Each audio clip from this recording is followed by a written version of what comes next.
Are you a non-essential business? How can you thrive in these restrictive times? I'm going to answer that question and provide a few tips to help you weather this coronavirus storm right now. What's essential in your business? Because of the COVID-19 virus, we're on lockdown and sheltering in place. Many of us have lost our jobs, hours, and reduced wages, and we feel confined to the safety level of Maslow's hierarchy of needs. Beyond job, food, and health, rumor has it that some states are going to restrict box stores like Costco and Target to reduce the shopping experience to essentials only. This means non-essentials like books, clothing, or toys will be off limits to purchase. This also informs me that these off-limit non-essential items are converted into luxury items at this point. This makes it even more difficult for makers and manufacturers to justify producing product because some of it might have a shelf life. What exactly is an essential business? According to the federal government, here's the following list: chemical sector, commercial facilities sector, communications, critical manufacturing, dams, defense industrial base, emergency services, energy, financial services, food and agriculture, government facilities, healthcare and public health, information technology, nuclear reactors, materials and waste, transportation systems, and water and wastewater system sector. Does your business, product, or service fit into one of those sectors? Could you create a service to shoehorn into a sector? Let's talk about what an essential business is. Hospitals and labs, firefighters and officers, grocery stores, restaurant takeout, gas stations, shipping companies, and public transit. In the last video, I talked about how you could expand your product or service line that made sense in this era. For instance, adding a delivery service to your product line. Let it be as a florist or cafe. What about for a service-based business?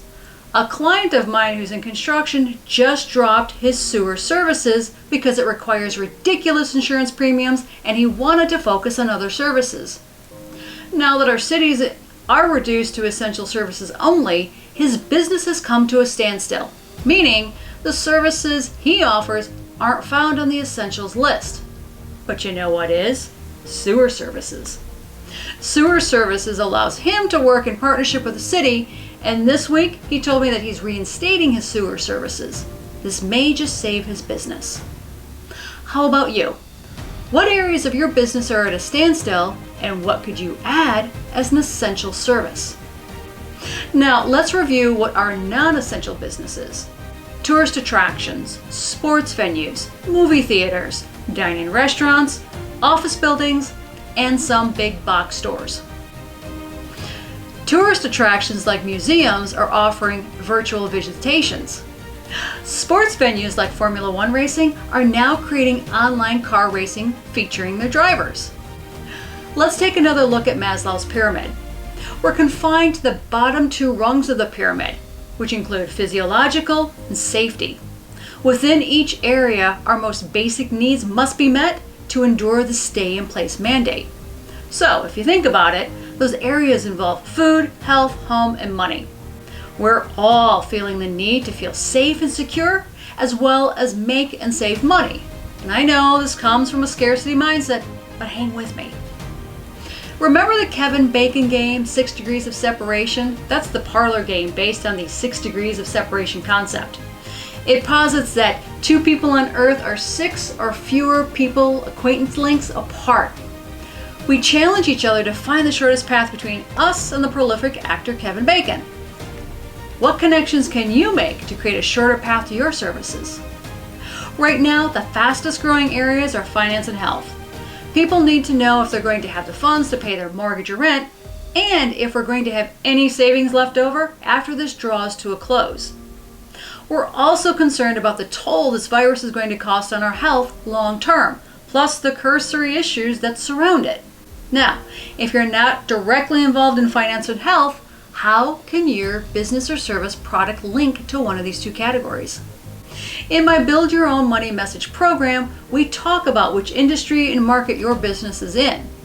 In addition to health and wellness and business, career, and money, We've got the softer industries like love and relationships, personal development, hobbies, interests, and activities that you'll find higher in the pyramid within love, esteem, and self-actualization.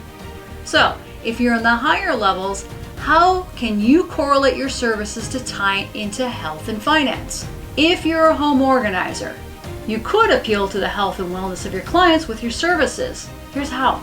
It would be a good time to talk about maintaining work-life boundaries for the work-from-home employees and how to negotiate space between roommates, a couple, or within a family.